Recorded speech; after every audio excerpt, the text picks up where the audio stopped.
সময় দেখা যায় হালাল পশু এবং হারাম পশু মিলন করার পরে যে বাচ্চাটা আসে, এই যে প্রাণীটা আসে, এই প্রাণীটি কোরবানি করা যায় আছে কিনা?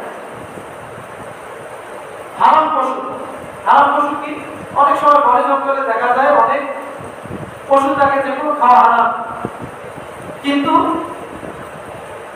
আপনার যে ছাগল, এই ছাগলের সাথে সে কি করছে? মিলন করছে, কিংবা আপনার যে হালাল পশু এইটার সাথে সে মিলন করছে।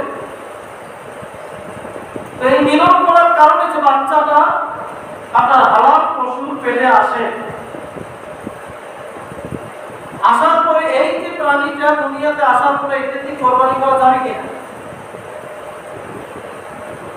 এর মাসালা হচ্ছে দেখতে হবে ওই পশুটা যে বাচ্চাটা পেটে আছে এটা দুনিয়াতে আসার পর যদি হালাল পশুটার মতো হয়, মানে মাটা হালাল হতে হবে, এই মাটা যদি হালাল, মানে এই হালাল পশুর মতো যদি বাচ্চাটা হয়, তাহলে